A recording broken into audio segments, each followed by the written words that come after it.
Hello and welcome to your weekly horoscope forecast for week commencing the 31st of January. This is for the Sun or the Ascendant.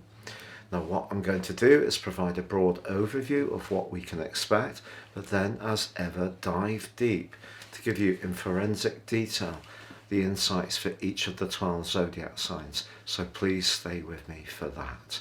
This week begins with a sensational new moon in the sign of Aquarius. So what is a new moon? A new moon is an opportunity to set our intentions. We don't actually see the moon in the sky in most parts of the world.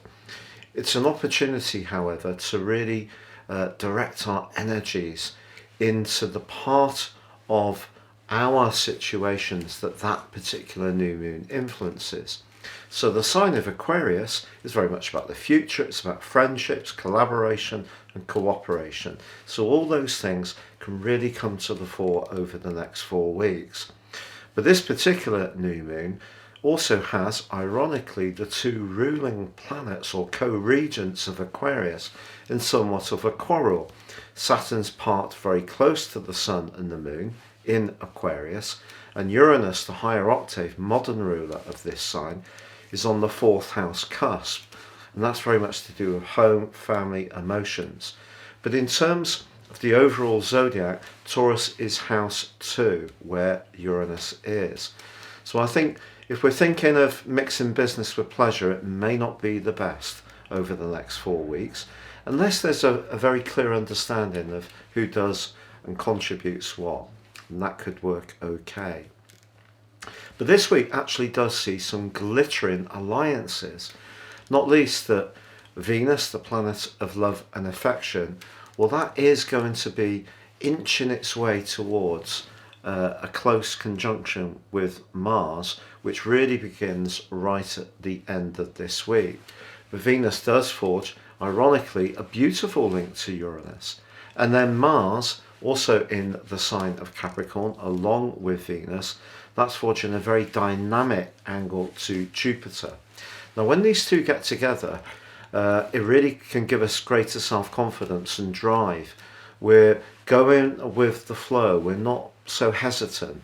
It can give us that much more extra momentum and self-confidence, and it comes into an exact sextile on Saturday towards the end of the week. But in relation to the other big influence of this week, that new moon, I think what it's saying to us is the sign of Aquarius can be quite idealistic, and it's just saying that as long as we look for tangible results through that earthy energy that's being manifested through Venus and Mars in the sign of Capricorn, in its or their link to Uranus in the sign of Taurus, as long as we look for earthy solutions and we're open-minded and we take the innovation of Aquarius, we can make progress. However, if we're too idealistic about what we expect, then that's when we may feel like our wings are really being clipped, that we're not flowing, things are not flowing quite as we want.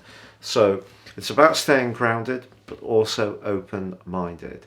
Now, if you're new to my channel, I'd be honoured if you would subscribe. Please click or tap on the bell notification symbol. Also, if you'd like to get your free daily written horoscope fired to your device each morning, I've been writing these for 25 years. Please see the link beneath this video and you can get that each morning, and it would be lovely to have you with me. Also, if you'd like to take advantage of my special offer package of a year's forecast and a character analysis and get 30% off, if you've yet to really get into more serious natal astrology, this is a wonderful opportunity to do so.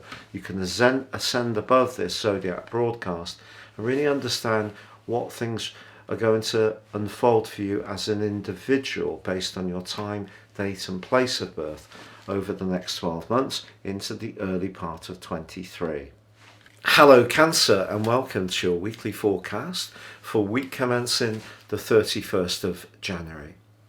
This week sees Mercury, the planet of communication, end its retrograde on Thursday. If there has been some cross wires or a lack of movement in terms of one connection that's important to you, it doesn't necessarily have to be in a personal relationship. It could be that you're reaching out to some kind of expert or advisor or source of information, and that just seems to have been very slow to have materialized. I think by the end of the week, the chances are you will get the information you need, which is really encouraging. Now, of course, the new moon's in your 8th house. The 8th house is very much about transformations. What's set to transform in your life? Well, it could be where you're very devoted to someone or not. Maybe a devotion is coming to an end. Saturn's on this new moon, and perhaps you need to disengage yourself from something that isn't working for you. And that would be particularly true if you are someone who's been drawn towards more avant-garde strands of existence in recent years, as Uranus has become more influential in your sector of future plans.